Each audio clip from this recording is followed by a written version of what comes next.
So my name is Jordan Marques. I'm running for State Senate in District 9. And the community came to me and asked me to run because we thought we had a good chance of getting our Senate seat back. Redistricting gave us 2 sitting senators who would have to run against each other, and, they're kind of running for that establishment vote. Me being the conservative one in the race, we thought we had a good chance to get our seat back for the conservatives of Idaho, get somebody in there who works for all Idahoans. So I grew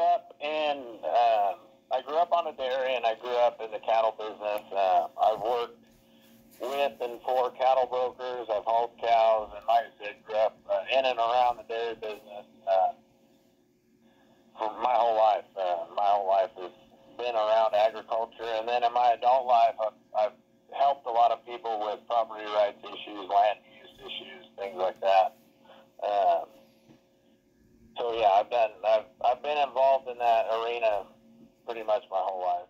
I am a firearms manufacturer actually now. So I build firearms for a living.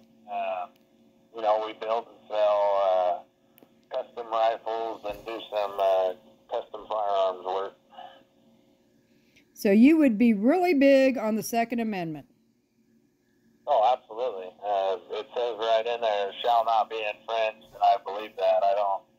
The Second Amendment is not for deer hunting. The Second Amendment is for defending ourselves and defending our rights.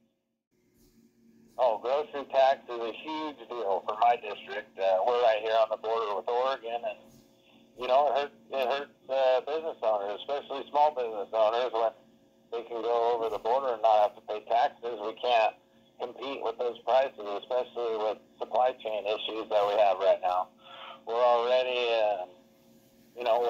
trying to compete with a bigger market, and then trying to compete with Oregon that doesn't have sales tax. It just doesn't work. As a small business owner, I know what it's like, and it definitely hurts for sure.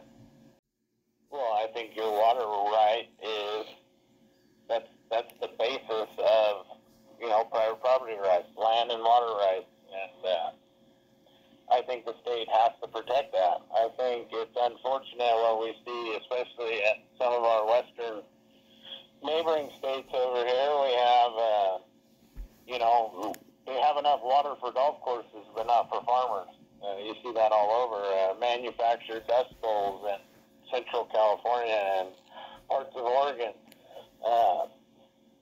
It's really unfortunate. I think it's the state's job to protect our constituents' water rights, especially when they're beneficial users.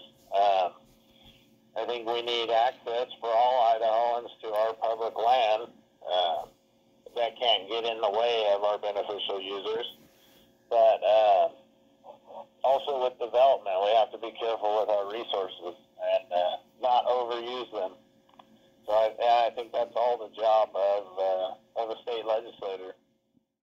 So I was homeschooled. I went to public school and I was homeschooled. I have kids that are in a public charter school, and one of my kids, because he's too old to go to that public charter school, is homeschooled. So I've kind of seen all the different facets of it, and I think what it comes down to is we have a choice to do that. We happen to be lucky enough to have a classical charter school here in our community. We're very lucky to have it, and I'm glad we have that choice. But not everybody has that choice, and the funding's not always there for that choice. I'm glad we have the opportunity to homeschool our oldest, because the schools here just weren't a fit for him. They work for some parents, they don't work for others. And I think we need to promote that ability to have the parents decide what happens with their children. And I think part of that is defining in Idaho code that parents are the primary stakeholders in their child's education. That's not in there actually right now. And it's unfortunate, especially with what we've seen over the last couple of years with, parents being called terrorists for going to a school board meeting and being upset about something that's being taught at school or something that's being mandated at their school. So we really need we really need the ability for the parents to be able to redress their grievances with their school boards. And we really need the ability for the state to get out of the way of good education.